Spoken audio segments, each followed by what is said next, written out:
Hola, buena madrugada. Se cumplió el tiempo y ya llegamos al final de la semana y listos para viajar en una nueva ocasión hacia ese universo del misterio que aquí, en el espacio en blanco, nos gusta. Y para hoy tenemos varias propuestas. Este verano vamos a estar con ellos. Nos visitaron hace tiempo. Son unos representantes del pueblo huichol. Esta noche volverán a llenar de luz este estudio aquí en Radio Nacional y escucharlo porque ya veréis qué interesante. Después viajaremos por la historia para hablaros de una mujer que estuvo a punto de cambiar el mundo, muy poco conocida gracias a Alejandro Amenábar, que la rescató del olvido y de las sombras. Con una catedrática de historia os hablaremos de Hipatia, una historia apasionante. Y en el segundo tiempo daremos gracias a la vida con nuestro invitado y os hablaremos de algunos misterios de Buffalo Bill. ¿Sabéis que estuvo por aquí, por España?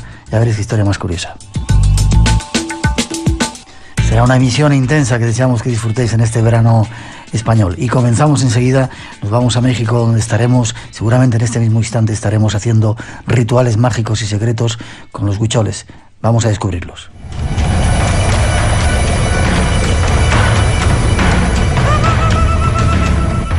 Cilau Valadez y Richard Zarquín. Tú eres un indio huichol, ¿no? Mira, la mitad de mi cuerpo... Indígena, perdón, tengo que decir indígena. Ni modo, pues... no es despectivo, ¿eh? No, definitivamente todo depende del contexto como lo expreses. Ese es Acércate un pelito más a eso. Ok, así. Ahora sí. Bueno, la mitad de mi cuerpo es auténtica, indígena huichol. Vamos a decir que la sangre que corre en mi cuerpo es siempre... yo me siento huichol. Y el cuarto es polaco y un cuarto es ruso, la cual es una... Vaya mezcla. Exactamente. ¿Puedo decir lo que has dicho a micrófono cerrado? Sí, definitivamente. Que no eras mexicano, que eras huichol. Yo no me considero mexicano. El mexicano es la sociedad que se creó después de la conquista española.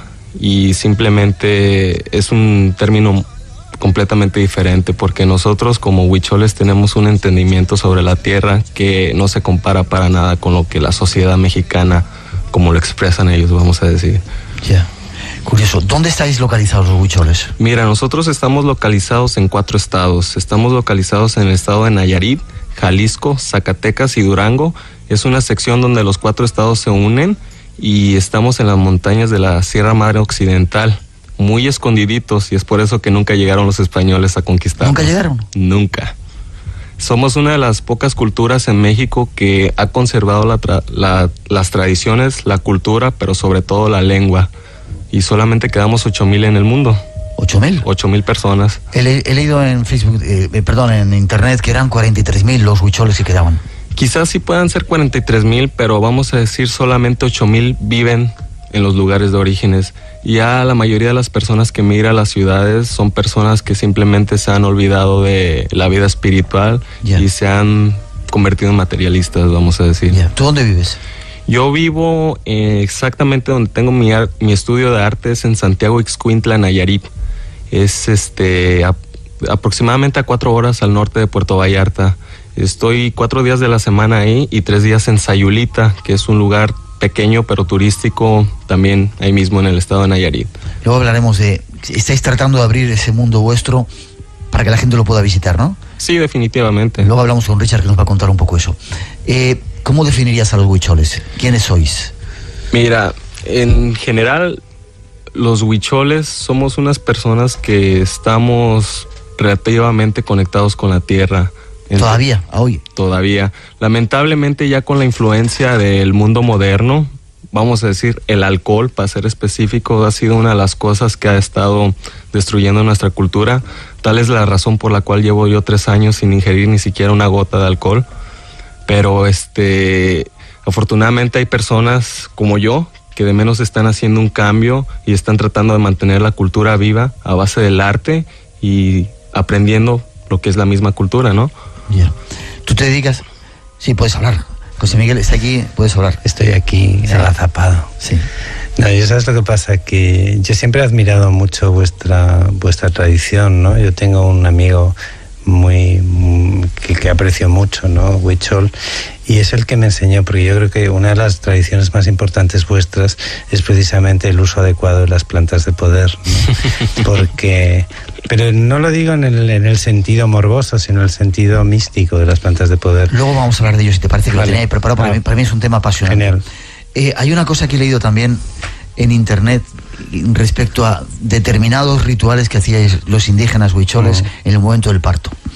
El hombre está pariendo la mujer está pariendo, la mujer está pariendo, y el hombre, para acompañar ese dolor, dicen que se cuelga, y además hay estudios sobre ello, ¿no? Se cuelga en una viga, se ata los testículos, y la mujer, cada vez que siente dolor, tira de ello. ¿Es cierto esto? Eso es una mentira dominguera, como le llamamos en México. Eso es completamente falso. Fíjate que había estudios antropológicos, decían incluso. No, lamentablemente los antropólogos que han asistido a estudiar a los huicholes solamente los han estudiado por 2 semanas o máximo un mes, pero hay personas que han dedicado su vida completa en estudiar a esta tribu. Tal es el caso de mi madre, Susana Valadez. ¿Tu madre? Sí, ella es una antropóloga que se graduó de la Universidad de Los Ángeles, vino por 2 semanas a México para estudiar la cultura y terminó casándose con su materia de investigación, que vino siendo mi padre, el señor Mariano Valadez, un auténtico huichol. Qué curioso. Me definías a los huicholes. ¿De alguna manera sois una etnia diferente al resto de la gente que está a vuestro alrededor? Sí, quiero ser claro. Huichol es el término que nos dieron los mexicanos. Nosotros nos llamamos huirráricas. Ese es el término correcto. ¿Qué significa? Persona. Significa persona. Y ya el mundo exterior para nosotros son los teiwaris, que son las personas blancas o simplemente personas que no pertenecen a nuestra raza. Nosotros somos teiwaris. Exactamente. Ya. ¿Os habéis llevado bien con la gente de vuestro entorno? Yo siempre me he llevado bien por muchas razones. Porque yo desde que crecí siempre estuve rodeado de mi gente. Crecí viendo el arte, viendo los rituales, estando presente en ceremonias. Y pues siempre me han respetado, afortunadamente. Bueno, yo es que creo que en México hay mucho respeto por vuestra cultura. No. De hecho, sí, yo creo que sí. Yo creo que no. En unas partes sí, hombre, hay desde la parte institucional probablemente menos, pero sí en la parte mágica sí la hay. O sea, yo por lo menos entre los chamanes que he conocido siempre hablan de los huicholes como de una gente muy entregada al espíritu y muy pura. Entonces, al menos no me estoy refiriendo al plano espiritual, al plano del día normal de México, pero sí entre la gente del espíritu de México sois muy respetados. Mira, te voy a decir una simple y sencilla razón por la cual yo creo que no lo respetan como es, porque el trabajo que ellos hacen, todo el tipo de arte que pueden ver, como lo que las pulseras que tú llevas ahí. Exactamente, siempre esta pulsera, vamos a decir, es un trabajo de 3 días y siempre quieren pagarlo como a 20, 30 pesos y no ofrecen más. Y el tipo de trabajo que ejercen los huicholes es trabajar en los cultivos de tabaco, donde están expuestos a pesticidas que rocean cuando ellos están trabajando adentro ellos mismos, y increíblemente matado a la mayoría de nuestra cultura. Esa es una de las razones. ¿De qué vive ahora los huicholes? Los huicholes vivimos del arte tradicional y de las grandes creaciones que hacemos y el colorido que manifestamos a base de nuestras obras. ¿Cómo son vuestros pueblos? ¿Cómo siguen siendo aldeas? ¿Cómo son? Mira, hay varias aldeas que ya han sido penetradas por las civilizaciones humanas. Tal es el caso de San Andrés Coamiata y Nuevo Colonia, donde ya hay acceso a carreteras. Inclusive el gobierno federal derribó unos templos ceremoniales que llevaban alrededor de 500 años sin siquiera pedir permiso alguno. ¿Sí me entiendes? Es por eso que yo digo que la sociedad mexicana no le tiene ningún respeto a nuestra cultura. Y simplemente para hacer una carretera, ¿qué tal? Y hay comunidades tales de la cual proviene mi padre, que es Taimarita, El Limón. Ahí sí solamente llegas caminando. Eso es realmente una aldea huichol. Claro. ¿Tenéis energía eléctrica? ¿Tenéis agua corriente? ¿Tenéis, no sé, internet, satélites? Como en Taimarita no hay acceso ni de luz ni de internet, pero lo que es Nuevo Colonia y San Andrés Coamiata ya está penetrado. Claro. Ya. Nos preguntan en muchos de los sistemas de comunicación que tenemos, ¿cuál es el papel de las mujeres en vuestra cultura? Te voy a dar mi definición, lo que yo he observado. El papel de la mujer es un papel importante debido a que la mujer es el único individuo que puede dar a luz. Simplemente las deidades, la mayoría de nuestros dioses son mujeres y siempre hay un balance. y un rol que desempeña la mujer. Ya. Tú has estudiado, supongo, has ido a una escuela, ¿no? ¿Has estudiado el mundo occidental? Mira, sí, yo a la edad cuando me gradué de secundaria en México, me fui a vivir a Estados Unidos, a Berkeley, California, especialmente para poder aprender inglés y simplemente progresar. Pero esa experiencia simplemente expandió mi mente porque me di cuenta que había perdido mi alma. Y una vez que me miré en el espejo, simplemente supe que no era yo. Y tuve ofertas para ir a universidades privadas de muy alto nivel y simplemente desprecié una beca de $33,000 por año para asistir a Whittier College, que es una universidad a la cual asistió Richard Nixon, uno de los peores presidentes de la historia de Estados Unidos. Pero simplemente yo he sido capaz de demostrarme a mí mismo que lo que yo quiero lograr, lo logro, sin estudios o con estudios. Una mínima pausa y seguimos con nuestros personajes esta noche. 2 citas cada semana, de 2 a 4 de la madrugada. 1 hora antes en Canarias, los sábados y domingos. Espacio en Blanco. En Radio Nacional de España, con Miguel Blanco.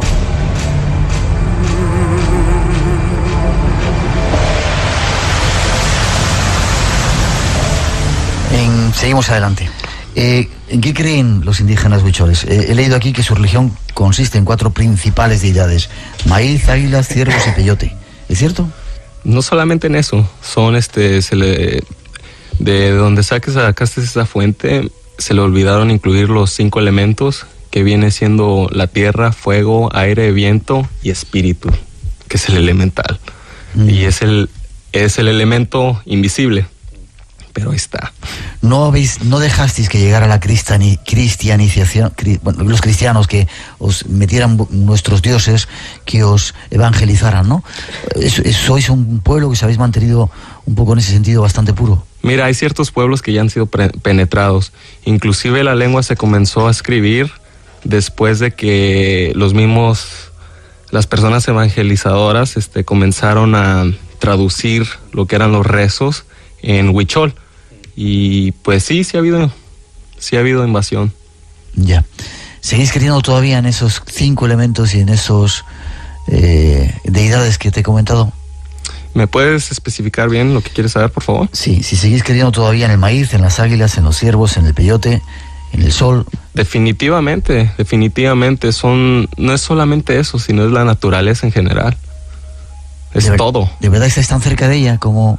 Mira, yo te puedo decir que sí, porque nuestra cultura celebra una ceremonia cada año o cada 2 años, para agradecer a los dioses por el cultivo de maíz azul, que es el que crece todavía en nuestras tierras, un maíz que es rico en potasio, y una vez que se cosecha el maíz, nosotros vamos a una peregrinación que es de 4 semanas. Tradicionalmente se hacía caminando, y es como yo lo voy a hacer, caminando, ida y vuelta hasta el desierto de San Luis Potosí, que se conoce en nuestra lengua como Wirikuta. Y se hace esa peregrinación, y una vez que primeramente se tiene que cazar el venado. Si cazas el venado, ya tienes, como quien dice, la llave para ir a la peregrinación. ¿Qué significa cazar el venado? ¿Cazar un venado de verdad? Un venado de verdad, exactamente. Un ciervo, un venado. Sí, puede tomar desde un día hasta 2 semanas. ¿Cazarlo cómo? ¿Con armas de fuego? En la actualidad ya se usan rifles 22, esa es la regla, es el límite. Yo quiero experimentar y simplemente vivir, y lo quiero cazar con una flecha. Con arco y flecha. Sí, yo tuve un sueño que mi abuelo, al cual nunca conocí, pero era un maracame o chamán, muy reconocido. Yo soñé que él, una vez, un individuo salió de un árbol y empezó a correr, se miraba muy primitivo, y con su mano zurda aventó una lanza y cazó el venado. Y eso es de la manera original. Y nunca había visto una fotografía de él, pero cuando me enseñó una fotografía de él, era la persona que yo había soñado. Lo había visto en los sueños. Exactamente. Cazas el venado, hacéis esa procesión hasta Wirikuta, hacia ese desierto ahí. Sí, y va en busca del peyote. Nosotros le llamamos en nuestra lengua jicuri, que es en sí el corazón del venado. Nosotros cuando comemos es el corazón del venado, debido a que a la figura del venado es el creador del universo. Como lo llamaba es Tamatsi Kauyumari, es el venado azul. Se dicen que él fue el creador del universo debido a que sus cuernos actúan como antenas y receptores de las señales del universo. Y es por eso que cuando nosotros comemos el peyote, nos comemos el corazón del universo. Ya. Parece que hay un contrasentido en matar al venado si es un ser para vosotros mágico. ¿Por qué lo matáis? Porque Caullumari así fue como creó la muerte. Se sacrificó a él mismo para brindar su corazón para que nosotros pudiéramos tener lo que es la medicina sagrada. Qué curioso.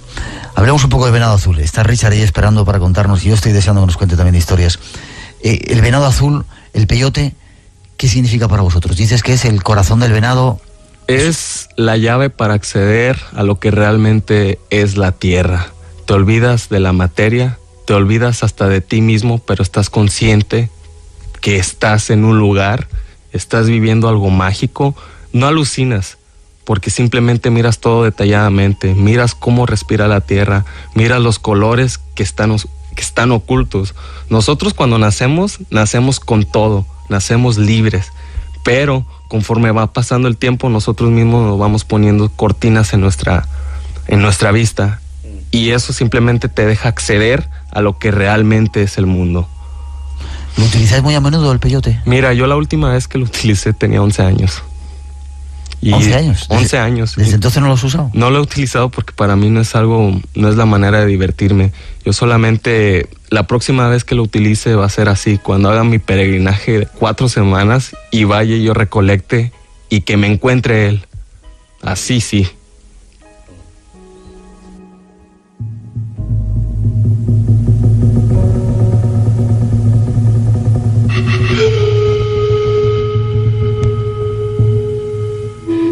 Déjame que hablemos un segundito con Richard, ¿vale?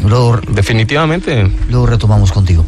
He de decirte, yo una vez que estuve en México, era muy curioso porque estábamos haciendo un ritual de temazcal. Yo ese día quería probar el peyote, nunca había probado ese tipo de plantas de poder, y a última hora decidí que no quería hacerlo, ¿no? Habían, no sé si cortado, no sé cómo se puede decir, ¿no? Venía en gajitos, como si fuera una mandarina, para que nuestros siguientes sepan, y había, me parece, 4, que eran las 4 personas que querían hacerlo. Si yo hubiera querido tomar el peyote, no había un pedacito de peyote para mí. Me dijo el chamán, el peyote elige a quién lo va a tomar, y esta noche a ti no te toca. Es decir, sabía, es algo como mágico, que tiene inteligencia el peyote, sabe quién lo va a tomar, cuándo se va a tomar, cómo lo vas a hacer. Primeramente, déjate hago esta pregunta. ¿Cuando lo ibas a tomar, te cobraron? No. Bueno, no. De todos modos, pues quizá fue la manera correcta. Si el chamán te lo dijo, eso es lo que el peyote le dio como mensaje. Seguro. Yo quiero ir a hacer un ritual con vosotros. Mira, pues ¿aceptáis gente blanca que quiera? Ya me invitó. ¿Yo puedo ir contigo, Richard? Puedes venir conmigo. Gracias. Carlos Castaneda estuvo con vosotros. Conmigo no. Y en sí, mi madre se inspiró a base del libro que él hizo, y él fue en sí lo que, como quien dice, dio fruto a mi ser, porque si no haya sido por el libro que él escribió, mi mamá nunca haya ido a estudiar a los huicholes. Pero eso, Carlos Castaneda estuvo con tu gente, ¿no? Sí, he escuchado. Ya. Es tan impresionante cuando tomas ese peyote, cuando tienes esa ceremonia, es tan profundo, es tan potente, es tan mágico. Es tan impresionante que simplemente no hay ninguna palabra que pueda escribirlo. Simplemente es sentirlo, es vivirlo, es visualizarlo, es todo. Ya. Mucha gente dice o cree que son alucinaciones, y otra gente, cuando has vivido esa serie de experiencias, te das cuenta de que eso es realmente la realidad, y lo que estamos viviendo no tiene nada que ver con la realidad. Exactamente. Mira, yo sé lo que es una alucinación. Cuando tú miras un zapato flotando enfrente de ti y le tratas de pegar, sí, eso es una alucinación. Pero cuando tú miras mensajes, cuando tú miras los verdaderos colores, cuando tú miras que un árbol respira, eso no es una alucinación, porque pues así como el árbol depende de nosotros, nosotros dependemos de ellos. Y un árbol está vivo, no habla, pero está vivo. Ya. Lo que tú trabajas, esos colores, esas formas, las sacáis de esa serie de ensoñaciones, de esas visiones. Yo pienso que no necesariamente es basado en eso, porque yo también he conocido artistas huicholes que quizá no lo han hecho, y a pesar de eso pues simplemente corre en la sangre, y es el hecho de que estamos conectados a la tierra y somos observadores de la naturaleza. Ese es el hecho que nos da la inspiración para poder hacer nuestras creaciones. ¿Tú a qué te dedicas exactamente? ¿Qué haces? Yo sé hacer todo tipo de manualidades huicholas, pero mi especialidad son las pinturas de estambre, las cuales tienen una base de madera. A esa misma base se le pone una mezcla patentada por mi padre, que incluye cera de abeja con resina de pino. La dejas congruente y vas dibujando con la uña del dedo pulgar, y se va llenando toda la tabla hasta que forras todo el espacio. Y en ese tipo de arte nosotros expresamos historias que han trascendido por más de 2500 años oralmente. Sí. Y nuestra escritura es visual, no es de palabras. Qué curioso. ¿Me puedes contar algo de cómo fue tu experiencia? 2 minutos nos quedan. Cuando tomaste el peyote esa vez. Mira, la primera vez, no quiero sonar como una persona que es drogadicta, vamos a decir, como nos describen en el mundo. Yo tuve mi primera experiencia a los 4 años, y ya la segunda vez fue a los 11 años, debido a que yo he estado estudiando para convertirme en un maracame, lo cual es un chamán, y la persona que me dio a comer el peyote fue mi maestro Don Pablo, y simplemente me dio la medicina, me dejó sentado enfrente de la playa y me dijo que alguien tenía que transmitirme algo. Simplemente yo me acuerdo que estaba sereno, no sentía nada, completamente nada, porque no sentía ni mi cuerpo. Y empecé a ver el mar, y en eso miré como una corriente de agua o energía que simplemente se acercaba a mí, y yo al mirar se miraba como agua, pero no, simplemente no sé cómo describirlo, pero era algo que me estaba viendo, y yo me dio miedo al principio porque pensé que era como un tipo de avalancha de agua, y yo me traté de cubrir, y ya que miré que no pasaba nada, volteé y era como una forma de una mujer en agua, y me empezó a hablar en mi lengua. En aquel entonces yo todavía no sabía nada de mi lengua, y empezó a hablar en mi propia lengua, y yo simplemente podía entender todo, pero era como digo, era un lenguaje visual. Sí. Tenemos que marcharnos, desgraciadamente. ¿Crees que es necesario vuestro conocimiento para el mundo de hoy, antes de marcharnos? Sí es necesario, porque tenemos que darnos cuenta que somos hijos de la tierra, y tenemos que respetar a la tierra como nuestra verdadera madre.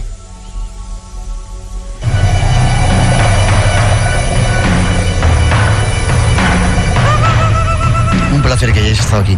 ¿Hay alguna forma de conectar contigo, Cilau? Espera, te abrí el micrófono, sí. Okay. Sí, a base de mi correo electrónico. ¿Cuál es? Tomar nota. CILAU Cilau Huichol HUICHOL @hotmail.com. Y cualquier pregunta, por favor, siéntanse libres de contactarme. Gracias de corazón por haber estado en el programa. Gracias por la invitación. Un placer. Que os hayamos robado allí. Enorme placer para mí también. Sí, gracias, y pues este es el tipo de programa del cual me siento orgulloso de ser parte. Gracias a ti.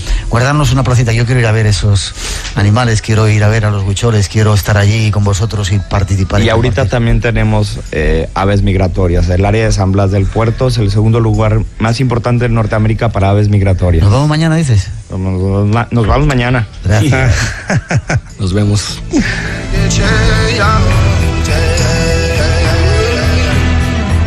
Antes de que el hombre blanco viniera a esta tierra, solo había el hombre indio. El indio se dio cuenta que donde quiera que fuera, se veía enfrentado a algún enemigo. Le pidió al Gran Espíritu que le ayudara.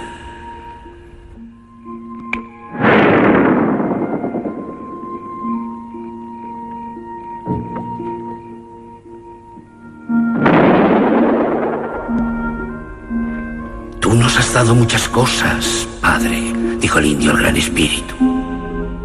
Pero no podemos pescar como el oso, ni cazar como la pantera. Danos alguna cosa que nos permita sobrevivir entre nuestros enemigos. ¿Magia? Magia, ¿no? El poder poder. Elegiré uno entre vosotros, dijo el Gran Espíritu, y se lo enseñaré a él. Él será muy especial. Así que los indios esperaron a que se les hiciera saber quién era el elegido. Hasta que un día, un joven valiente llamado Perro Caminante se encontró al borde de un precipicio cara a cara con una pantera hambrienta. Perro Caminante fue consciente de que iba a morir. Cerró sus ojos con fuerza invocando al Gran Espíritu. Y cuando la pantera iba a saltar, Perro Caminante desapareció. La pantera saltó hacia el precipicio donde encontró la muerte. Momentos más tarde, Perro Caminante reapareció. Y así ha sido todo desde entonces. Un elegido es dado a conocer y se le da la oportunidad de aprender cómo usar el poder. Vaya. Creí que eso me ha sucedido a mí. ¿Desaparecí de dentro del baúl? ¿Soy yo un elegido, John? Me temo que sí. ¿Significa eso que tengo el poder? Ya lo tienes, Eric. Pero no sabes cómo usarlo. ¿Cómo puedo aprender? Para aprender cómo usar el poder, antes debes convertirte en un hombre sabio. Debes aprender de un elegido. John, ¿es usted un elegido? 2 citas cada semana, de 2 a 4 de la madrugada. 1 hora antes en Canarias, los sábados y domingos. Espacio en Blanco. En Radio Nacional de España, con Miguel Blanco.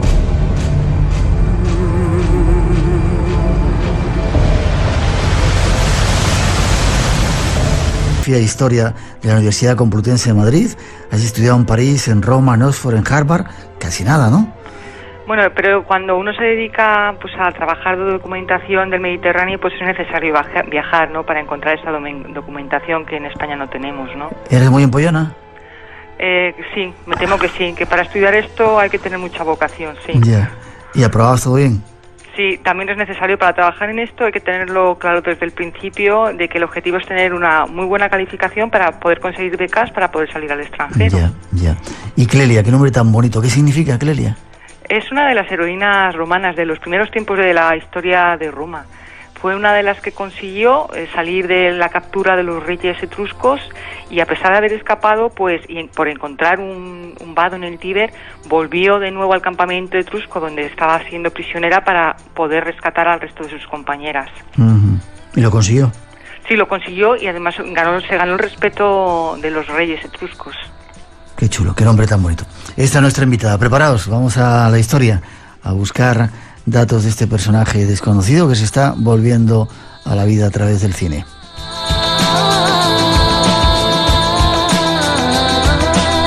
Clelia, vamos a situarnos, si te parece. Egipto, Alejandría, en un tiempo en el que las cosas estaban muy cambiadas, ¿no? Sí, en esta época, bueno, Alejandría es una de las principales ciudades del Mediterráneo. Es, después de la capital de Oriente, de Constantinopla, la segunda ciudad más grande de la parte oriental.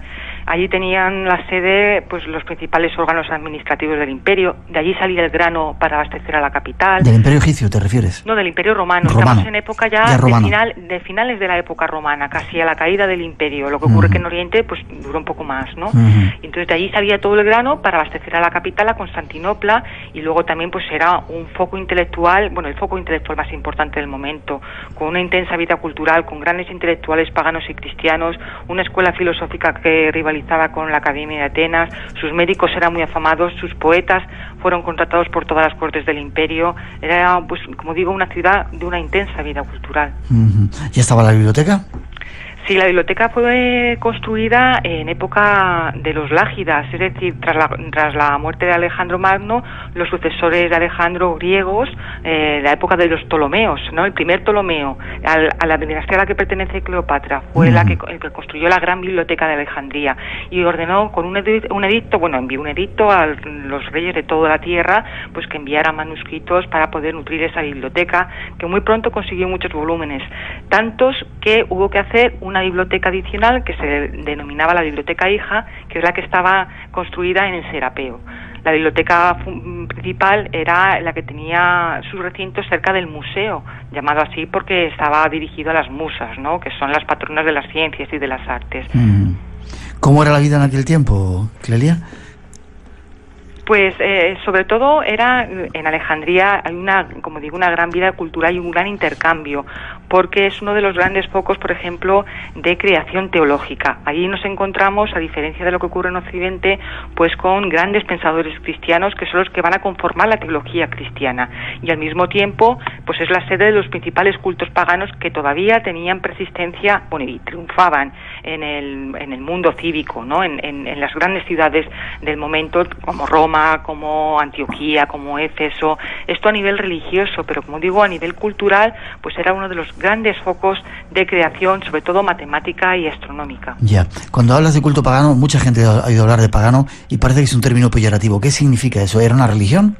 Sí, digamos que es la denominación que los cristianos impusieron a todos aquellos que no practicaban el cristianismo, a los seguidores de la religión cívica tradicional, es decir, pues la tríada capitolina, Júpiter, Juno, Minerva y todos los dioses, digamos, pues que servían de protectores a las ciudades romanas, ¿no? Y el término procede de la palabra latina pagus, que significa campo, porque fue allí donde quedaban los últimos reductos de ese culto anterior, que era el que había pues sustentado la base ideológica del Imperio Romano hasta la llegada del cristianismo, ¿no? Ya. Y en ese tiempo en Alejandría ¿convivían los dos? ¿Todavía había cultos paganos y sí, los cristianos estaban ahí? Sí, de hecho, en la Alejandría del siglo IV y del siglo V, pues uno de los grandes templos va a ser el Serapeo de Alejandría, porque el Serapis era el dios protector de la ciudad. Ahí estaba colocado el nilómetro, que era el que medía la crecida del Nilo. Ahí estaba el templo de Isis, llamada Isis Faria, Isis la del faro, situado al lado del faro de Alejandría, que era la que protegía los navegantes y los negocios realizados por mar, y al mismo tiempo los cristianos, y coexistieron durante mucho tiempo, incluso más aún que la muerte de Hipatia. Tenemos constatada la presencia de templos paganos y de seguidores paganos hasta el siglo VI, es decir, pues un siglo y pico más tarde.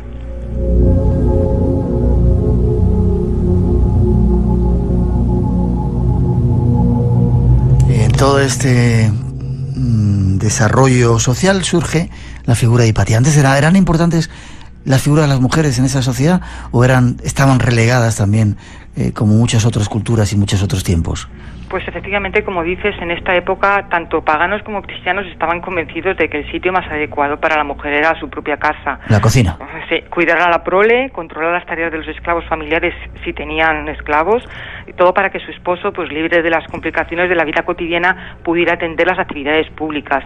Solamente las mujeres de elevada condición social pues podían disponer de recursos económicos para permitirse una formación especializada, y recibían una educación, pero siempre procurada por padres o esposos. Y siempre, incluso en estos casos, la educación solo servía para que la mujer desarrollara mejor su papel de esposa y madre, y que no actuara como una simple ejecutora de la voluntad del marido. Ya. Y en este clima surge Hipatia. ¿Quién era Hipatia? Hipatia es la primera mujer matemática de la que tenemos noticias ciertas. ¿De toda la historia? Sí, la primera, sí. Hay algunos nombres, por ejemplo, existe el nombre de Teano, que parece ser la mujer de un pitagórico, pero no queda constancia de su existencia con fiabilidad.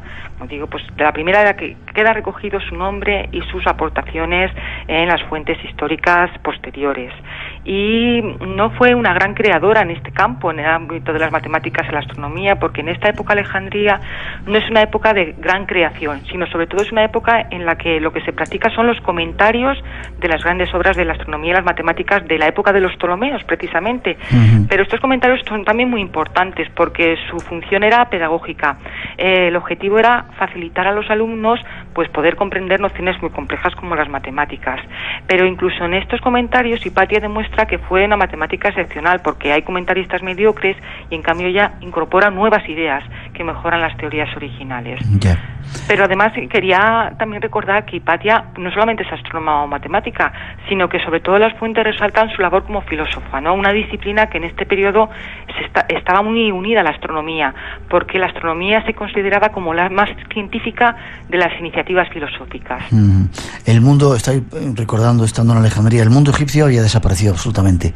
Esa influencia de los faraones, de los dioses egipcios, Isis, etcétera. Sí, bueno, la religión no, porque también fue utilizada, instrumentalizada por los emperadores romanos. Bueno, desde la República Romana los emperadores romanos fueron utilizados pues para buscar campos de unión, ¿no?, con esa población vencida.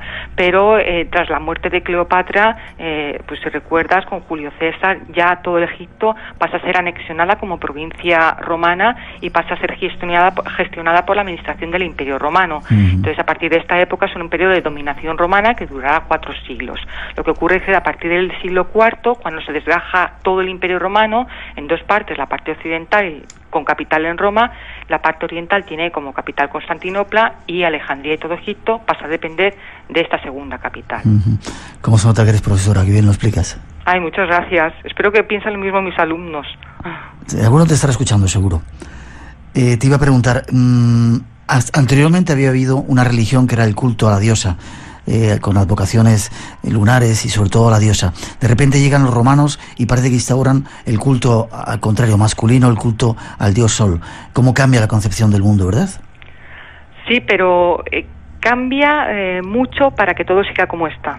¿Sí? Para que el grupo privilegiado siga teniendo instrumentos, ¿no?, de control de los dominados, que en esta época, bueno, en época cuando se construye y se admite, por ejemplo, el culto a Isis, pues para que la población egipcia no se rebele, que se vea identificada en los patrones religiosos que le ofrece ahora la población vencedora, la población conquistadora, que son los romanos. Y entonces, por ejemplo, Isis pasa a ser incorporada a la religión oficial romana y pasa a ser, por ejemplo, incluso adorada en Hispania. Hay seos pues en Baelo Claudia, en Cádiz, hay un Serapeo en Ampurias, es decir, forma parte de la estructura ideológica que va a utilizar el Imperio Romano más allá del territorio egipcio. Sí, acepta las religiones antiguas para que no haya revueltas y que sigan controladitos. Efectivamente. Ya, qué curioso. Surge Hipatia. ¿Hipatia era de buena familia? Sigamos con su historia. Sí, desde luego debía pertenecer a un grupo privilegiado porque tanto su padre como ella pues se dedican a un tipo de formación que es la intelectual, pues que solamente estaba dispuesta para todos aquellos que tenían suficientes recursos económicos, ¿no? Además se dedicaba a la filosofía, que era, digamos, la expresión máxima de la educación en el mundo greco-romano. Solamente algunos nobles podían acceder a este nivel más elevado de la formación, pues lo que es el público, lo que es la gente normal, solo tenían unas nociones, pues saber leer, escribir. Otros, pues las clases, digamos, medias de la ciudad, pues podían enseñarles algo de retórica, de gramática, pero la filosofía ya solamente pues era un recurso al que tenían acceso los grupos privilegiados. Había muchas luchas entre diferentes grupos religiosos, incluso cristianos en aquel tiempo. Sí, efectivamente, sobre todo en Alejandría, por esa confluencia de intereses religiosos, vemos que las tensiones no solamente se producen entre los paganos y los cristianos, sino entre los propios movimientos cristianos. Ahí, en esta época, como decía antes, es una época de configuración teológica, hay muchas corrientes teológicas y se disputa incluso pues con las armas la imposición de una determinada ideología sobre otra. Por ejemplo, pues en esta época vemos como finalmente triunfa el credo niceno, que es el que va a definir la ortodoxia católica, ¿no? Que pues Cristo es engendrado, no creado, y es de la misma naturaleza que el Padre. Sí, que se le inventan de alguna forma ahí, en ese momento. Sí, es en esta época, precisamente cuando tras el concilio de Nicea, bueno, pues se ajusta que tanto Cristo como Dios comparten la misma naturaleza. En Alejandría vemos que existen los seguidores de este credo, pues son los nicenos, lo que nosotros llamamos ahora los católicos, ¿no? Que será finalmente en época de Teodosio, en época de Hipatia, la ideología cristiana que finalmente triunfará. Y al mismo tiempo, en la mitad del siglo IV, nos encontramos en la propia Alejandría otra corriente que son los arrianos, que surgió precisamente en Alejandría, donde donde en uno de los barrios pues predicaba Arrio, que defendía pues que el padre y el hijo eran de distinta naturaleza. Así que el conflicto religioso pues tuvo en Alejandría uno de sus principales focos de interés, ¿no? Luego también nos encontramos en Alejandría con los judíos, y había alianzas entre todos ellos pues para preservar su posición, ¿no? O por lo menos para evitar una posible amenaza de los grupos contrincantes. Nos encontramos con que los arrianos se alían con los judíos y los paganos para atacar a los nicenos, o que, pues por ejemplo, también los nicenos acallan o no critican el ataque que hacen los paganos a los arrianos, ¿no? Porque se ven beneficiados también de esta contienda entre ellos.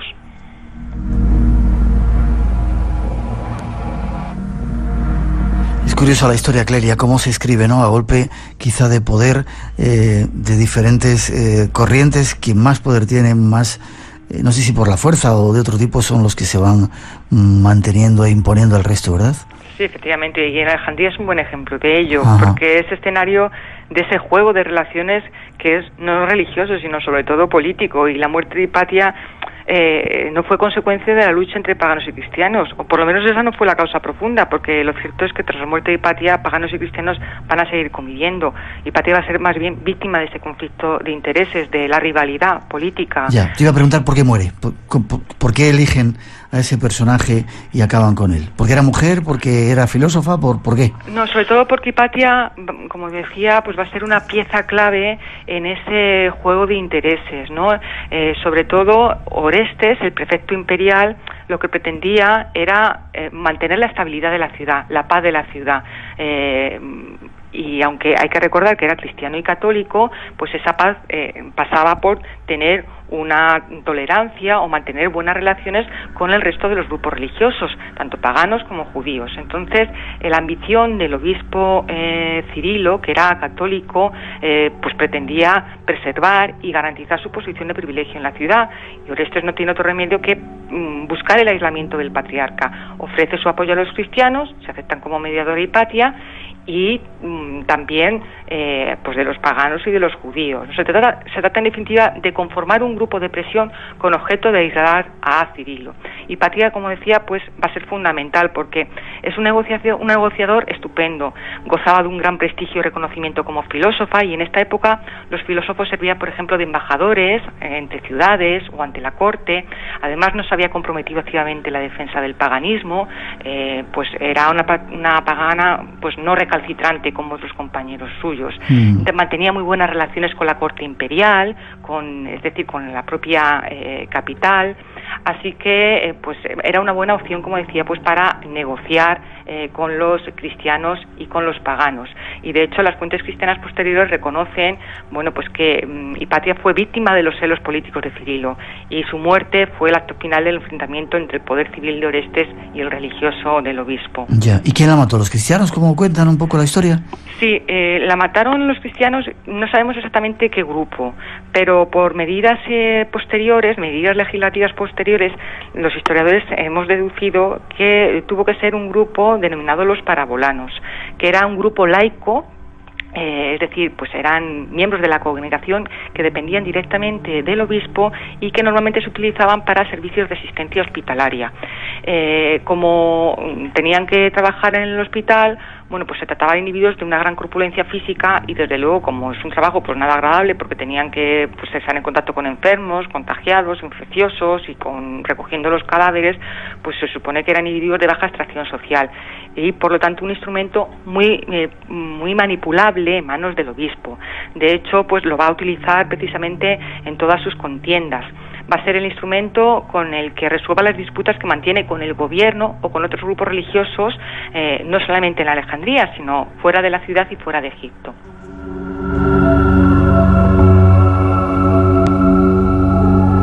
Muchos dicen que con la muerte de Hipatia, con su asesinato, termina una era, el fin de la antigüedad, y comienza un tiempo nuevo. ¿Tú crees así también? No, porque de manera tanta gente no. Lo que ocurre es que se ha utilizado pues desde la época de la Ilustración como símbolo precisamente de eso, de pues la razón vencida por el fervor religioso. Yeah. Y fue sobre todo en el romanticismo, en el siglo XIX, bueno, pues cuando se insiste sobre todo en que su crimen es un símbolo de ese dogmatismo cristiano, pero y por eso, por ejemplo, pues se van a potenciar algunas de sus cualidades. Se presenta como una mujer joven y bella, para acentuar la violencia y el componente sexual del asesinato, pero lo cierto es que tras la muerte de Hipatia, paganos y cristianos siguieron conviviendo. Pues por ejemplo, un siglo y pico más tarde, en el 529, la Escuela de Filosofía de Alejandría tenía como director a un pagano, Amonio, y su ayudante, su subdirector, era un cristiano, es decir, que la convivencia siguió siendo posible en la ciudad.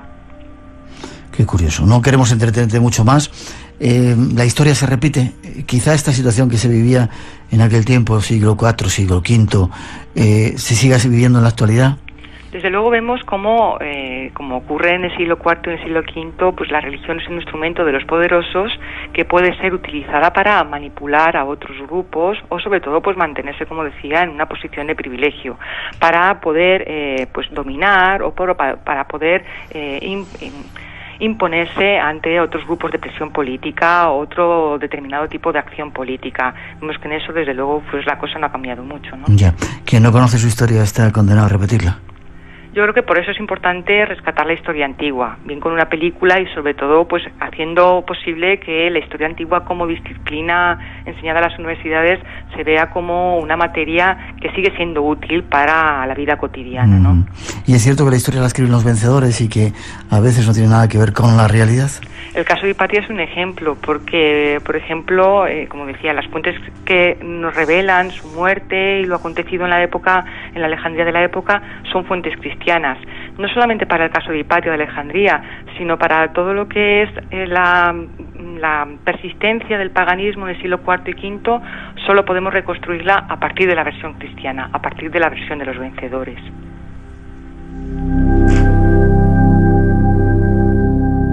Hipatia de Alejandría, la última filósofa de la antigüedad, dice, murió de forma terrible, asesinada por una muchedumbre de fanáticos cristianos dirigida por el ambicioso obispo Cirilo. De esta manera, el mundo clásico, la libertad de conciencia y la búsqueda de la belleza y la armonía en el interior del ser humano fueron definitivamente derrotados a principios del siglo V de nuestra era. ¿Crees realmente que fue así? No, realmente no. Pero sí que hay muchos de los elementos que construyen esa leyenda, que forman parte de nuestro pasado y que pues nos demuestran también cómo nosotros interpretamos esos hechos del pasado, ¿no?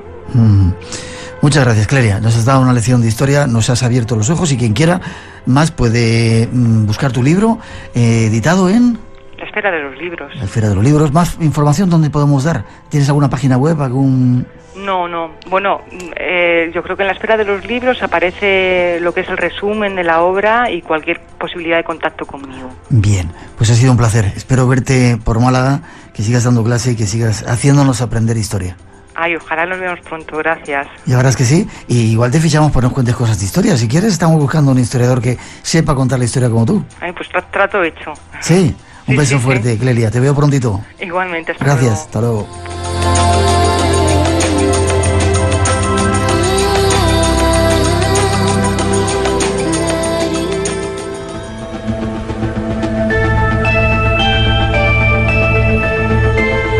A toda prisa dejamos el sitio para nuestros compañeros de los servicios informativos. Llegan las noticias de las 3, las 2 en las Islas Canarias. Os dejamos con ellas. Enseguida regresamos. Buffalo Bill nos esperan y otras aventuras. Y mañana la emisión 200, las primeras 200 emisiones aquí en Radio Nacional de España con sonidos que no habéis escuchado. No os lo perdáis. Enseguida pasan algunos minutos de las 3, las 2 en las Islas Canarias. Traes la información. Aquí regresamos. Segunda hora del Espacio en Blanco se pone en marcha con temas que no debéis de perderos. Recordad que mañana celebramos las 200 primeras, habrá un programa especial, 200 primeras emisiones en esta nueva temporada del Espacio en Blanco aquí en Radio Nacional de España.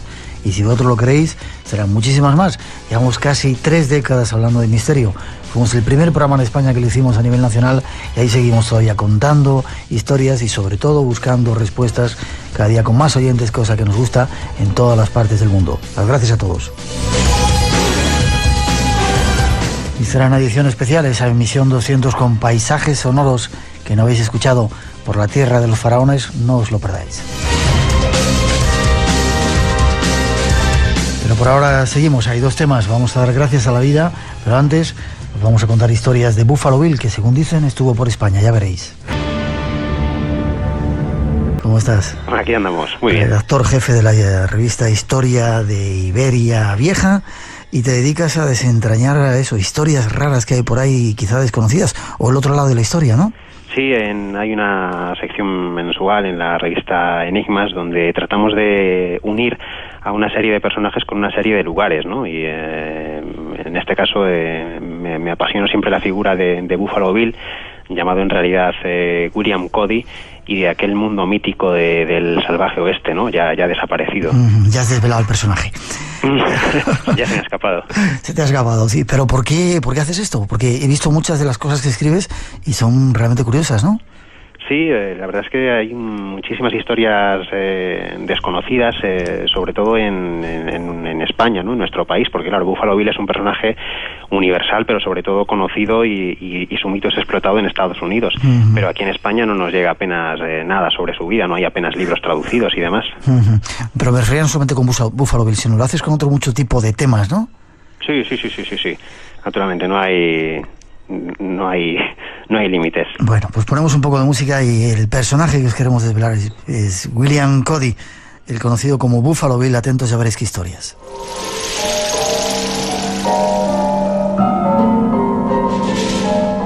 En primer lugar, Alberto, fue un personaje real, es decir, histórico, no es una leyenda, ¿no? Fue un personaje real, lo que pasa es que la leyenda y el mito se confunden en su vida, pero él había nacido a mediados del siglo, iba a decir del siglo pasado, ya no de hace 2 siglos, del siglo XIX, en 1845, había nacido en Iowa.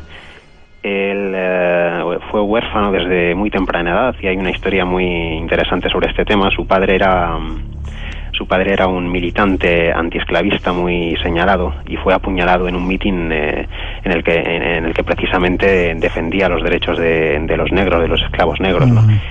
Y yo creo que la muerte tan temprana de su padre le impuso a Buffalo Bill, que entonces no era Buffalo Bill, era sencillamente el pequeño William Cody, que tenía a la sazón 12 años, ser un chico muy despierto, muy vivaz, que tuvo que defenderse por sí mismo, salir adelante con muy poquitos medios, en la más extrema pobreza. Fue un chico muy ingenioso y muy pronto se vio envuelto en un mundo de mayores, en un mundo en transición, que era ese mundo del oeste que por un lado estaba rompiendo con los viejos esquemas del pasado y estaba inaugurando una nueva era. Y yo creo que él supo verlo ya desde muy joven. Ya, ¿cómo debía ser Iowa en aquel tiempo, verdad? Sí. Debían ser de los primeros blancos que llegaron a esa zona, los colonizadores, colonos. Sí, eso es. La verdad es que iba a ser una guerra decisiva e inapelable, ¿no? El hecho de que los indios vivieran en aquellas praderas junto con esos animales que se enseñorearon en ellas durante tantos siglos, los búfalos, y la presencia del hombre blanco impuso decididamente que hubiera un enfrentamiento. Alguien tenía que ganar y alguien tenía que perder, y bueno, las armas estaban de un lado y la inocencia estaba del otro. Qué pena, ¿no? Porque cómo cambiaron la estructura de toda una forma de vida, cómo destruyeron casi, o acabaron con casi la raza de los búfalos. Tremendo los blancos lo que hicieron por ahí, ¿eh? Sí. Y uno de esos personajes, uno de esos culpables, fue el propio Buffalo Bill. ¿Culpable? Te iba a decir que cómo entra en la historia Buffalo Bill. ¿Se entra en el ejército? Sí, bueno, efectivamente hay una fase también decisiva en la historia de América, que es la guerra de secesión americana, que se desarrolla entre 1861 y 1865. Él por entonces era muy joven, tenía 16, 17 años cuando empieza la guerra, pero ya se alista en el 63. Pero ya antes él había ayudado a los soldados porque conocía muy bien el terreno, era un excelente explorador, un gran guía, ¿no? Entonces les llevaba por determinados territorios. Él entra en la historia de un modo también un poco legendario. Cuando tenía 23 años y haciendo de guía para unos soldados, conoce a un periodista que escribía novelas baratas del oeste, Ned Banzine, y que en busca de inspiración, pues lo acompaña en una de sus batidas a la caza de Sioux. y al calor de una hoguera es cuando Buffalo Bill le cuenta unas historias descabelladas sobre sus orígenes de explorador, sobre sus hazañas, sobre sus aventuras, que el otro... ¿Que eran ciertas o no eran ciertas? La mayoría eran falsas, Y ahí está la idea de que Buffalo Bill, ante todo, más que un asesino de indios, más que un cortacaballeras, fue un hombre del espectáculo. O sea, fue una máscara, un hombre que se paseó contando mentiras. Pero bueno, es que hay mucha leyenda en torno al oeste, no solo ya el personaje de Buffalo Bill, sino pues otros mitos fundacionales de la historia de América, como Daniel Boone o Davy Crockett, ¿no? El héroe del Álamo, ¿no? Hay unas historias fascinantes, ¿no? Entonces Buffalo Bill fue uno de estos personajes.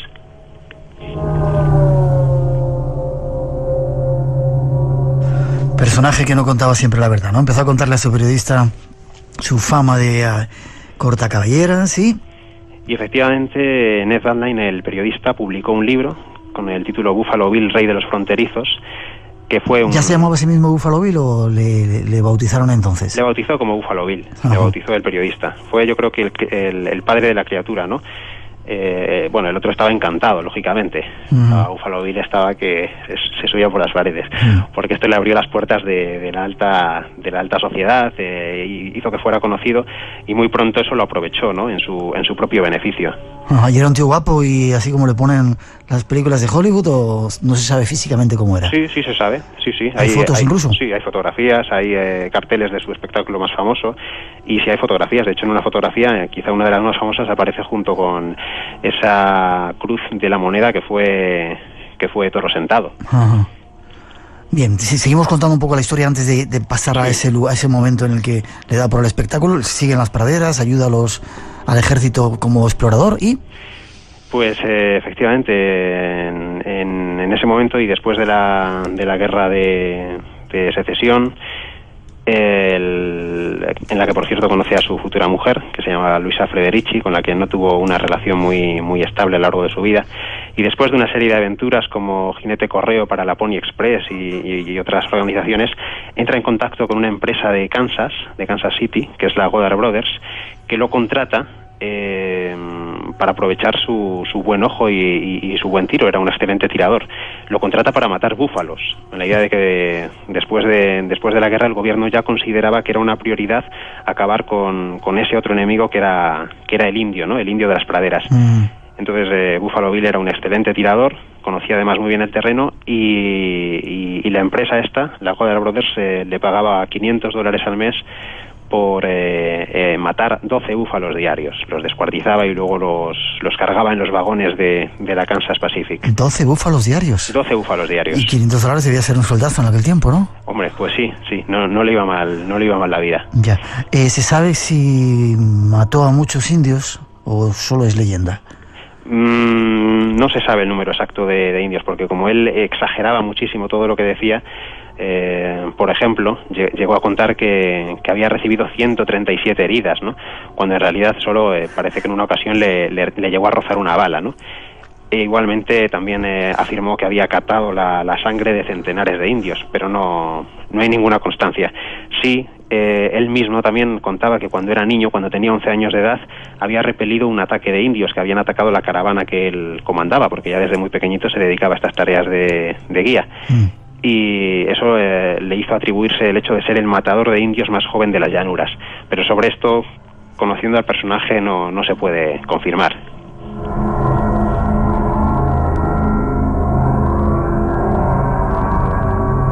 Curiosas, estamos contando esta noche la verdadera historia de William Cody, ese conocido como Buffalo Bill. Luego, ¿qué ocurrió? Bueno, pues tras participar como excelente matador de búfalos, por cierto, y luego podremos decir que es una tarea de la que luego se arrepintió toda su vida. Sí, menos mal. Sí, porque la verdad que consideramos hoy que vivimos en un siglo tan ecológico, tan en defensa de los animales, nos parece una atrocidad lo que hizo, y lo es, desde luego. Pero también había una razón de Estado, ¿no?, entre comillas, por así decir, y luego efectivamente él se arrepintió en sus últimos días, y también se arrepintió desde luego de haber ayudado al exterminio de los indios, ¿no? Porque luego de hecho fue amigo suyo. ¿Cuándo conoció a Toro Sentado? ¿Cuándo entra Toro Sentado en la vida de Buffalo Bill? Bueno, pues cuando ya Buffalo Bill era un personaje bastante popular, había salido el libro sobre su vida y obra, y ya se dedicaba más o menos a la caza del búfalo. Él mismo, Buffalo Bill, comprendió que el oeste era un museo, era en realidad un museo, ya no era nada vivo, era algo muerto. Y él vio que antes de que desapareciera por completo, tenía en su mano la oportunidad de convertir ese museo en un espectáculo itinerante, que fue su famoso espectáculo, el Wild West Show, el show del salvaje oeste.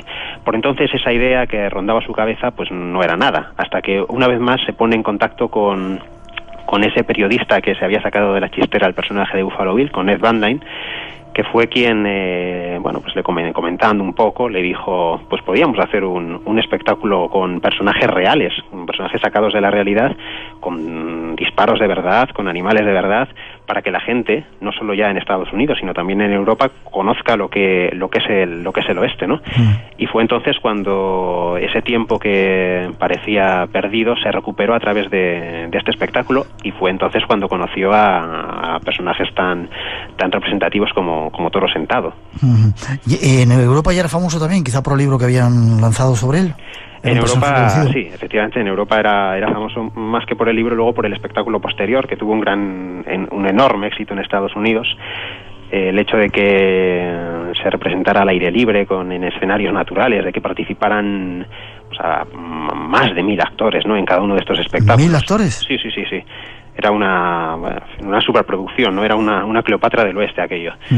Y de que fuera también aplaudido por intelectuales, por escritores de la época, por ejemplo Mark Twain, ¿no? Llegó a decir que no había fraude ni mentira. Curiosa paradoja, tratándose de este personaje, ¿no? Y aprovechando la coyuntura, pues el espectáculo tarde o temprano tenía que recalar en Europa, ¿no? Y ya era conocido en Europa, pero efectivamente el hecho de que desembarcara multiplicó el eco del espectáculo. Estuvo por varios países europeos, ¿no? Así es. Evidentemente, como no podía faltar, estuvo en París. Estuvo en París durante la Exposición Universal de 1889. También llegó a Italia.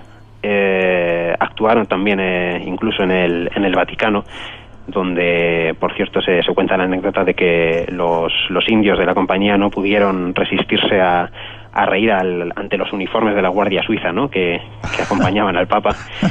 Y también estuvo en Inglaterra, donde hay, por cierto, una novela gráfica muy conocida de Alan Moore, que se llama Desde el infierno, From Hell, en la que Alan Moore reconstruye los asesinatos de Jack el Destripador. Y es que los asesinatos de Jack el Destripador coincidieron con la estancia de la compañía de Buffalo Bill en Londres, ¿no? No me digas. Eso es, por lo que sorprendentemente, o no tan sorprendentemente, y dado el poco aprecio que tenían desde la metrópoli a ese país emancipado, y sobre todo a los indios, ¿no?, pues llegaron a acusar a los indios de la compañía de William Cody, de Buffalo Bill, de estar detrás de los asesinatos de Jack el Destripador. Qué curioso.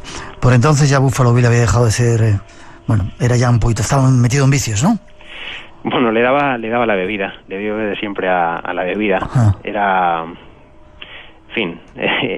el típico hombre del oeste, vaya. El hombre de la cantina, ¿no? Sí. Es otro más de sus defectos. Ya. Llegaron a España, no se sabía, yo no sabía que habían estado en España, en Barcelona concretamente. Eso es. Pero rodeado detrás de mucha historia extraña, ¿no? Como maldiciones, como cosas raras que ocurrieron alrededor. Sí. De hecho se habla de la maldición española de Buffalo Bill. Llegaron a España después de haber estado en París durante 6 meses, en el año 1889, recalan en España en las Navidades de ese mismo año, de 1889, con tan mala fortuna que en aquella época en Barcelona se sufría una epidemia de viruela y cólera, que desde luego afectó a la propia compañía. Sí. Además de que en España las condiciones en aquella época, o en Barcelona, en la ciudad condal, eran muy insalubres, tampoco acompañaba las temperaturas, hacía muchísimo frío, en fin, las condiciones no eran buenas, ¿no? Y el hecho de que el origen de esta misteriosa maldición podría encontrarse, aunque bueno, sobre esto también hay muchos que lo podrían discutir, ¿no? Podría encontrarse en que nada más llegar a la ciudad condal, el empresario teatral que llevaba la compañía en el mismo muelle de Barcelona, ante la estatua que hoy, por cierto, desde luego permanece, la de Cristóbal Colón, pues hizo un elogio, ¿no?, a la figura de Cristóbal Colón, a la estatua de Colón, del descubridor de América, lo que suscitó el recelo de uno de los indios de la compañía, que no dudó en exclamar: «Día maldito para nosotros», cuando descubrió América. Y a partir de ese momento se empezaron a suceder los fenómenos extraños. ¿Qué tipo de fenómenos, Alberto? Bueno, el fundamental es que la epidemia de viruela y de cólera se cebó muy en particular con la compañía de Buffalo Bill, que hasta entonces había triunfado allá por donde iba, tanto en Londres como en París, en fin, con los problemas típicos que podía suscitar. Había gente a la que no le gustaba su espectáculo y gente a la que sí. Pero en Barcelona se dio la circunstancia de que su espectáculo fracasó de todas. El público se agolpaba bajo las carpas, pero no para disfrutar de la función, sino para conseguir una limosna. No parece que hubiera el menor interés en ver ese espectáculo. En aquella época los precios de las entradas eran relativamente caros, porque era un espectáculo muy costoso, valían entre 1 y 5 pesetas, pero no tardaron en rebajarlos, porque si no había nadie que entrara, ¿no? Y bueno, pues los periódicos de la época, por ejemplo, La Vanguardia, reconstruyen la vida, ¿no?, que se llevaba en esa Barcelona asediada por la peste, entre comillas, ¿no? Hay una carta al director fechada el 9 de enero de 1890, cuando aún la compañía permanecía en la ciudad, en que pues un lector afirmaba que la visita del dengue al principio fue recibida con burla, con cuidado más tarde y últimamente con temor, en vista del incremento que tomaba, ¿no?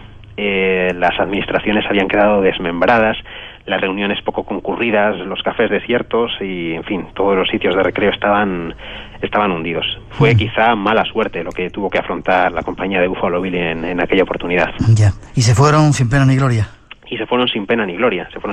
Después de haber estado, además, como es lógico, en cuarentena. Y con otra historia cuando menos curiosa, ¿no?, y que tiene cierta relación con lo que he comentado antes de Jack el Destripador, y es que parecía que la maldición acompañara a los indios de la compañía de Buffalo Bill.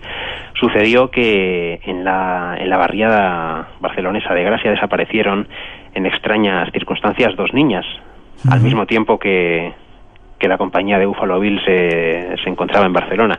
Y una vez más los barceloneses acusaron, en este caso a los indios, de habérselas comido. Lógicamente Buffalo Bill lo desmintió, ¿no?, muy enfadado. A punto de terminar esta historia que nos está contando Alberto de Frutos. ¿Regresaron a Estados Unidos? ¿Regresó con su compañía de Buffalo Bill?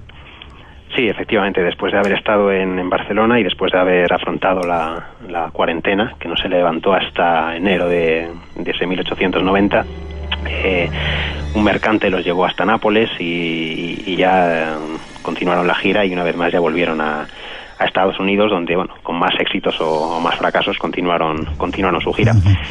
Con la mala, y ya por hablar un poquito de Toro Sentado, sucedió que en 1890, ese mismo año, Toro Sentado, que ya había dejado la compañía, por cierto, lo había dejado un año antes, murió asesinado en la última carnicería perpetrada por los blancos de Estados Unidos contra los indios, ¿no?, en la reserva de Wounded Knee, donde además de Toro Sentado murieron decenas de indios. Ya. Y dices que al final se arrepintió Buffalo Bill de haber matado a los búfalos y de lo que el desastre que hicieron con los indios, los indígenas, los verdaderos pobladores de las praderas. Sí, desde luego que sí. Y ya, intentó incluso impedir la muerte de su amigo, de su ya amigo Toro Sentado, pero no lo pudo conseguir. Y tuvo que vivir con esa condena toda su vida. Ya. ¿Se sabe cuándo murió? Murió de viejo, murió ya a cierta edad, murió con problemas también por tema de alcoholismo, pero en fin, ya cuando murió tenía una edad considerable, 1917. Ya. Y luego Hollywood hizo de él una estrella y una leyenda, ¿no? Sí, la verdad es que decenas de películas, decenas de libros, de cómics. Recuerdo, por ejemplo, una película de los años 30, quizá una de las más conocidas, que dirigió Cecil Brown DeMille, en la que trabajaba Gary Cooper, y efectivamente para Estados Unidos, para ese país es un mito, ¿no? Es curioso que recientemente, y esto también puede ser interesante comentarlo, el rancho que se hizo construir en Wisconsin ha sido comprado, y ha sido comprado por, bueno, y eso sucedió el pasado 22 de junio, por otro Bill, que curioso, por el millonario Bill Gates. Bill Gates, sí. Eso es, se ha hecho con el rancho por una cantidad que se estima en unos 10 millones de euros y que está muy cerca además del parque de Yellowstone. Qué curioso, qué curioso.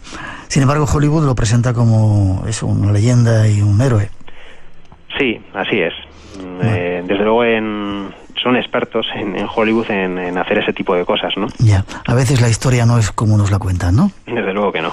Gracias, Alberto, ha sido un placer tenerte por primera vez en el Espacio en Blanco. Espero que repitas contándonos estas historias, este otro lado de la historia. Sería un placer, muchísimas gracias, Miguel. Un placer para nosotros y estamos en contacto. Muchas gracias, Miguel. Hasta pronto. Hasta luego.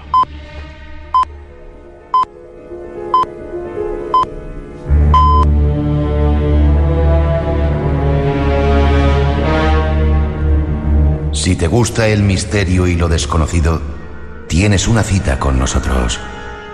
Espacio en Blanco, en Radio Nacional de España, con Miguel Blanco.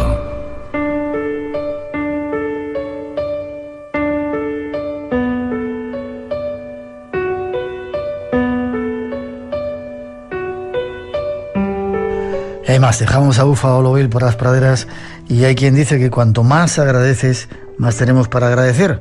Dar gracias a la vida es una costumbre que nos quieren inculcar.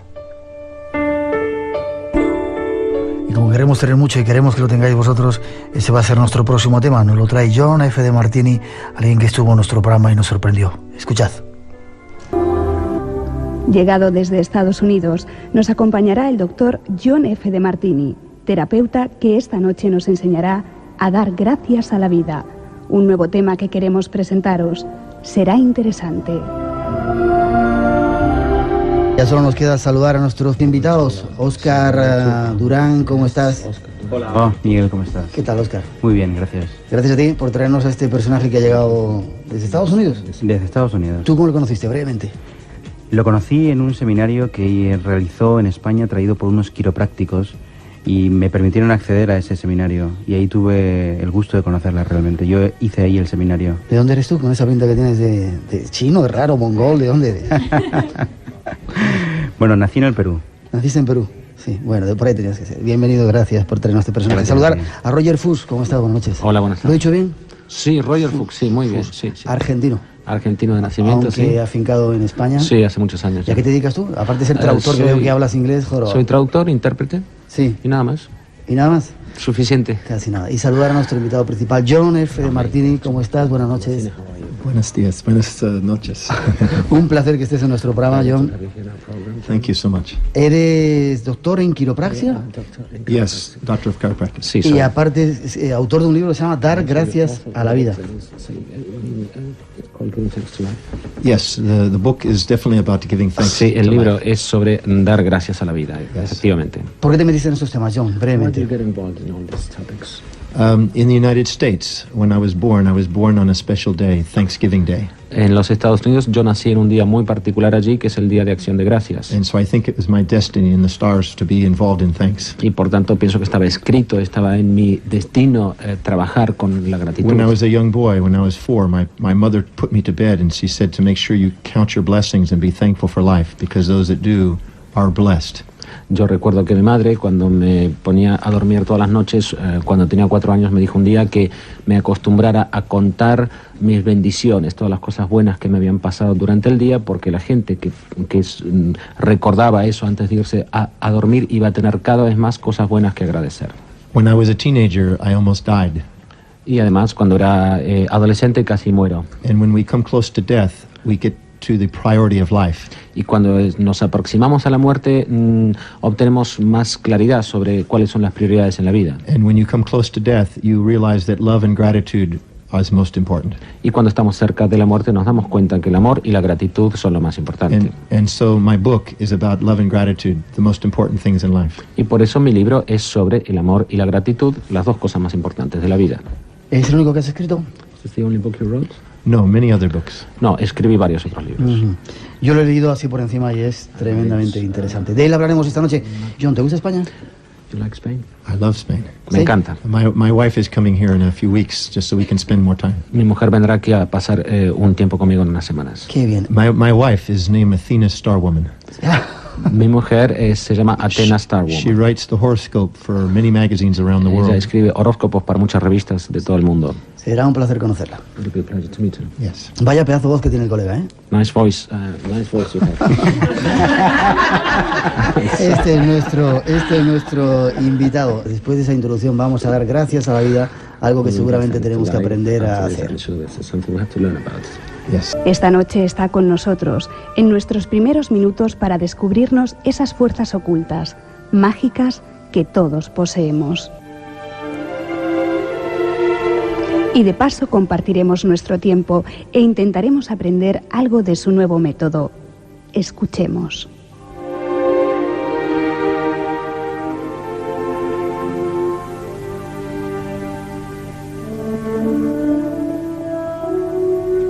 John, tú dices en tu libro que la gratitud y el amor pueden curar. Me lo explique, por favor. When we have gratitude and love, our hearts and our minds and our brains become synchronous. Cuando nosotros tenemos gratitud y amor, nuestra mente, nuestro corazón y nuestro espíritu entran en sincronía. Science has proved that the vibrations in our body become harmonized. La ciencia ha demostrado que las vibraciones de nuestro cuerpo se armonizan. The very water molecules around the cells line up into tetrahedrons and structures of perfection. Incluso las moléculas de agua en torno a las células se alinean en forma de tetraedros y formas simétricas. The enzymes and all the dynamics of the cell work in harmony. Y las enzimas y toda la dinámica de cada célula trabaja en armonía. Throughout the ages, miracles have occurred when people were grateful and felt the spiritual calling of love. Desde tiempo inmemorial se sabe de milagros que ocurren cuando la gente siente gratitud, y estos son los que llaman milagros de amor. Our greatest gifts of life occur with gratitude and love. It is life itself. Y los más grandes regalos de la vida se dan cuando hay gratitud y amor. Es la vida misma. Science has shown that when we have gratitude and love, our cells give off light. La ciencia también ha demostrado que cuando tenemos o sentimos gratitud y amor, nuestras células emiten luz. We truly have bioluminescence. Me parece que te van a colocar el micrófono, ¿no? Sí, te quieren colocar el micrófono ahí porque... Perfecto, sí. Sorry. I say we truly have bioluminescence. Y que auténticamente somos emisores de luz. What the ancients called the aura is true. Lo que los antiguos llamaban el aura es algo real. No quiero cortarte, pero como tenemos poco tiempo en esta primera intervención, tú dices que hay que agradecer los sufrimientos. Pero yo también tuve una ocasión en la que estuve a punto de morirme. Hay millones de personas que están sufriendo. ¿Cómo se puede cambiar el sufrimiento? ¿Cómo se puede agradecer el sufrimiento para transformarlo? Muy difícil. In every event, there's always two sides. En cada circunstancia, en cada evento, hay siempre dos aspectos, dos lados. When we only see one side, we see an illusion. Cuando vemos solamente un aspecto, estamos viendo una ilusión. The great theologians say, "Where is God not?" Los grandes teólogos preguntan, ¿dónde no está Dios? We must not live in only one-sidedness. Y no debemos vivir viendo solamente un aspecto. We must see both sides. Sino debemos ver los dos. When we do, we become grateful. Y cuando vemos los dos aspectos, podemos sentir gratitud. For in every crisis and in every pain, there is a blessing and a hidden pleasure. Porque en cada crisis y en cada sufrimiento hay una bendición y un placer oculto. Time many times shows this. Weeks, months or years after we have this pain, we discover that there was a hidden pleasure. A lo largo, es decir, con el transcurso del tiempo, después de un acontecimiento en el que hemos sufrido, nos damos cuenta muchas veces de que esa experiencia trajo consigo placer. It is wise to have the wisdom of the ages, but without the aging process. Y es de sabios tener o conseguir la sabiduría de las edades sin tener que envejecer. The body creates signs and symptoms and suffering to try to teach love. El cuerpo crea señales y síntomas e incluso sufrimiento en un intento de enseñar amor. And when we discover it, we are liberated. Y cuando descubrimos este amor, sentimos una liberación. Some of the greatest teachings that come into our life are also in pain. Algunas de las mayores enseñanzas que tenemos en la vida se dan en un contexto de dolor. It breaks our myths and helps us discover the truth. Porque el dolor destruye los mitos y nos ayuda a descubrir la verdad. Sin embargo, en nuestra cultura, la cultura cristiana occidental, nos han enseñado que venimos aquí a sufrir.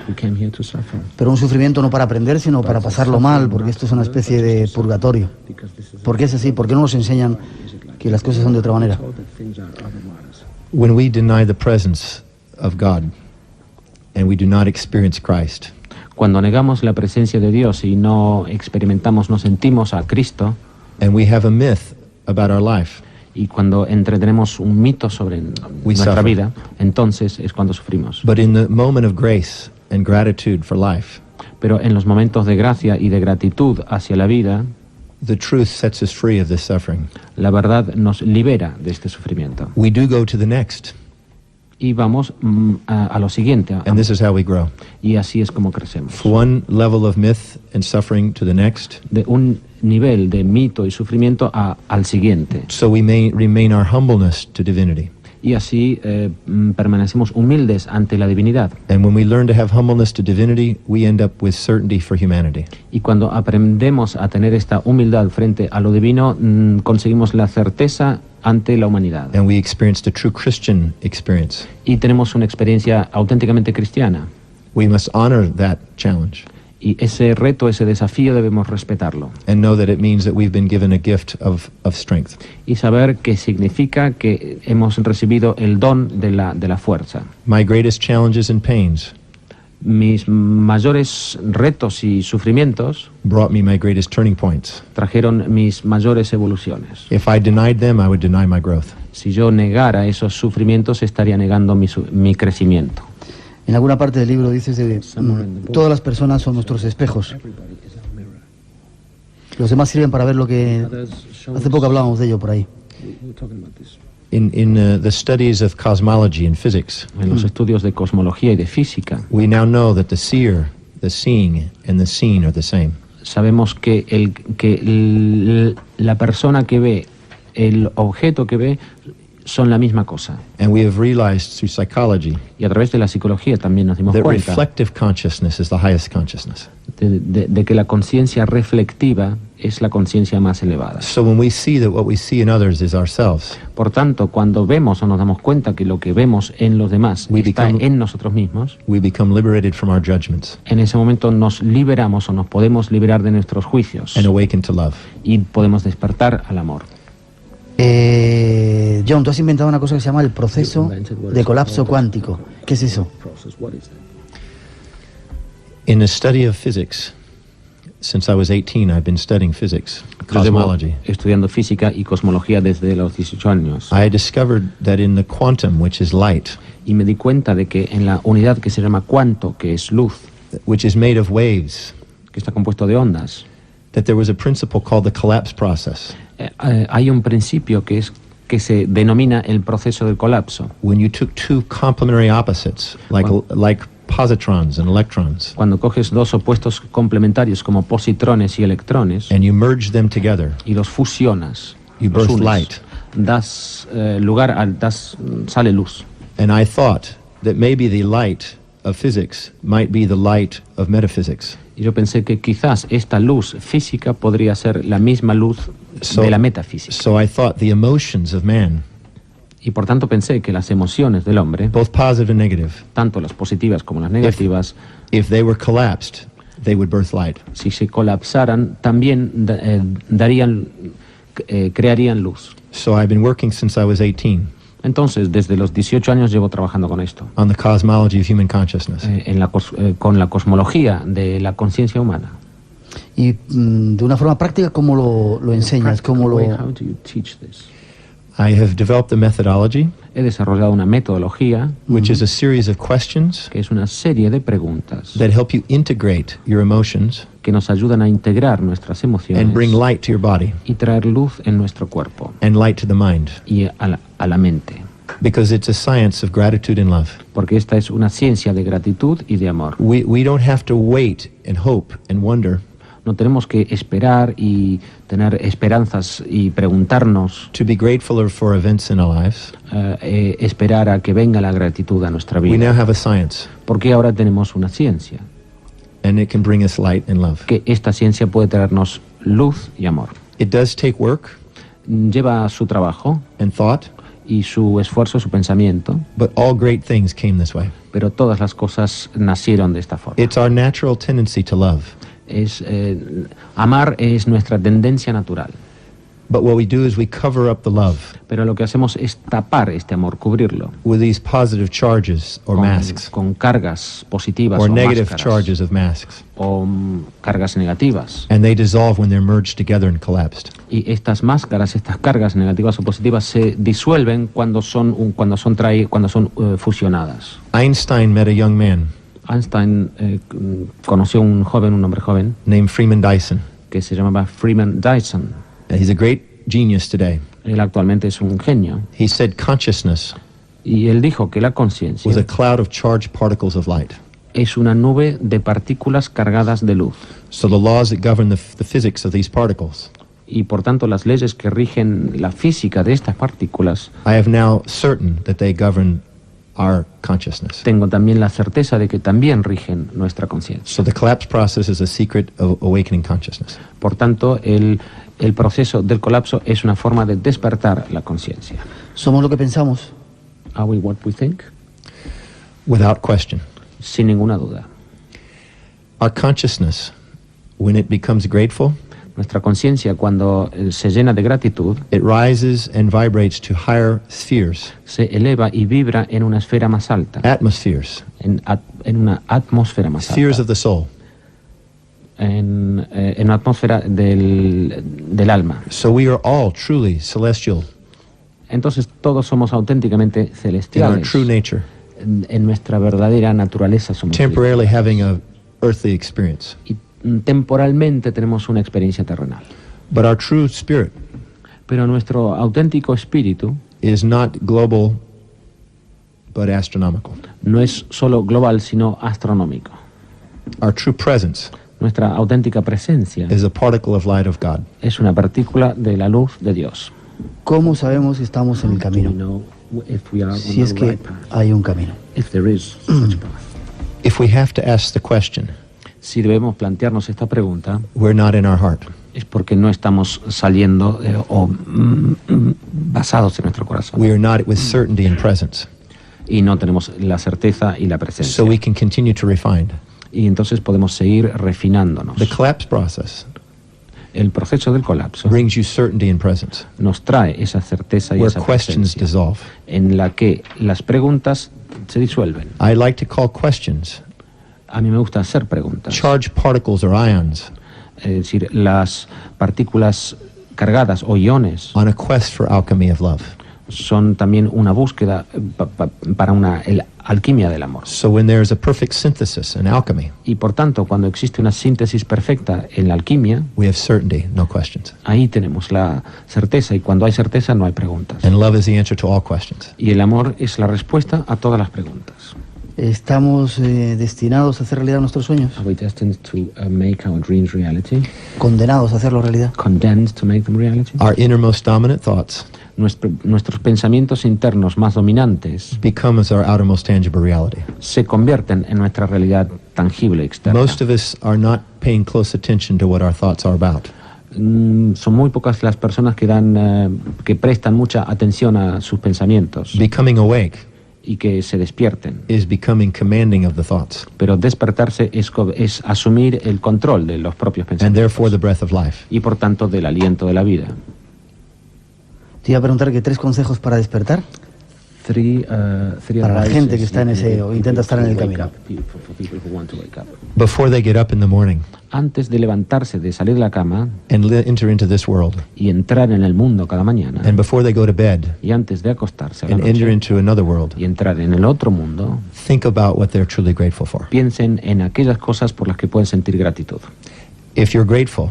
Si sientes gratitud and you see the divine order, y ves el orden divino, you are guided from within. Entonces recibes una guía desde tu interior. To act and perceive wisely.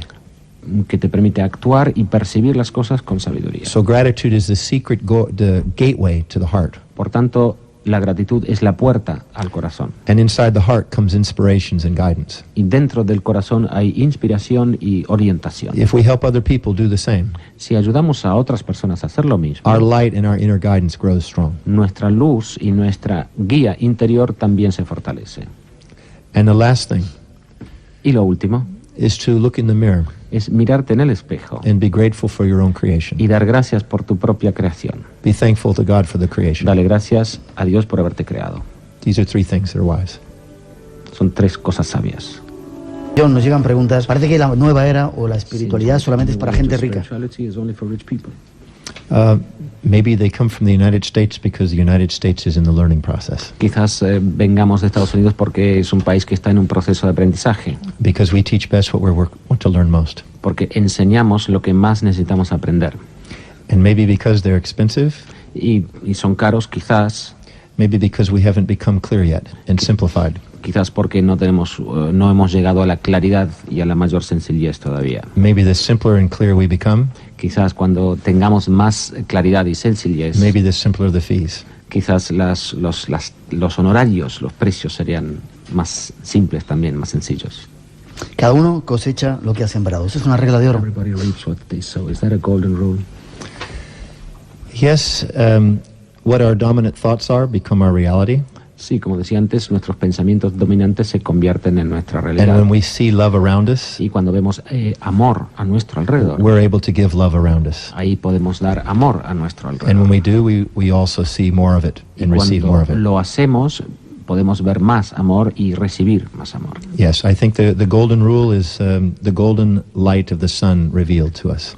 Sí, pienso que la regla de oro es la luz dorada del sol revelada. I believe that the information surrounds the world and it's in the form of light.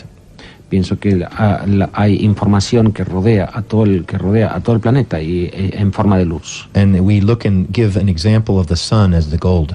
Y un ejemplo de esa luz es el sol, que es el oro. In Egypt they used to call it the gold. En Egipto el sol se llamaba oro.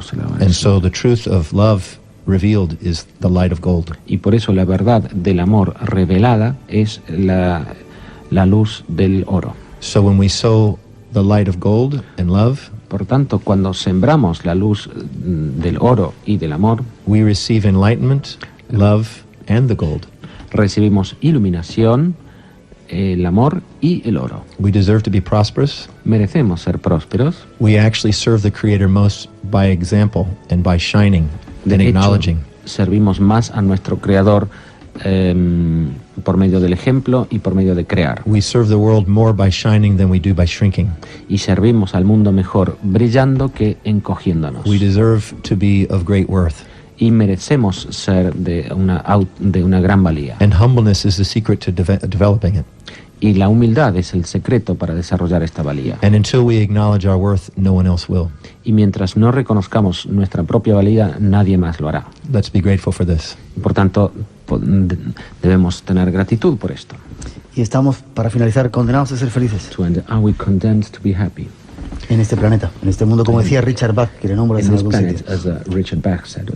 I believe that we're here to learn fulfillment. Yo creo que estamos aquí para aprender la realización plena. Which is the essence of the soul.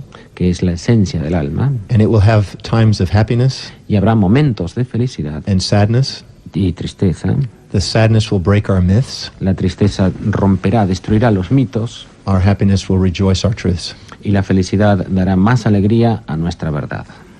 Decía el micrófono cerrado que lo sentía porque nos teníamos que ir, no teníamos planteado hacer un tema tan largo con John, pero gracias, Óscar, por haber estado en el programa, por habernos traído este personaje. Gracias Óscar, por tenernos aquí, Miguel. Gracias. Tienes un programa fantástico. Gracias. Roger, gracias. Gracias a ti. Muchas gracias, John, ha sido un placer conocerte, espero verte de nuevo. Gracias, vamos a dar gracias. Gracias a la vida. Gracias a ti por haber estado en el programa. Muchas gracias. Gracias, te veo pronto. Thank you for your mastery of your work. Gracias.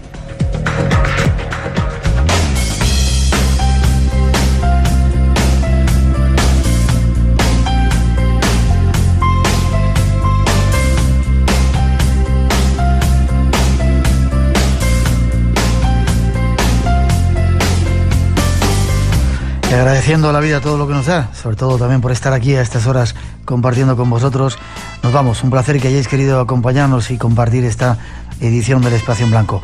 Mañana edición especial, 200 programas en esta nueva etapa de más de 20 y tantos años en esta senda del misterio. No os lo perdáis, habrá sonidos especiales, únicos que no habéis escuchado todavía, paisajes sonoros del país de los faraones y mucho más. Feliz regreso de las vacaciones, y si se acaban ahora, felices vacaciones si las comentáis, o feliz trabajo si estáis ahora haciéndolo, y si no, disfrutar de la radio por la noche, de madrugada, el mejor momento.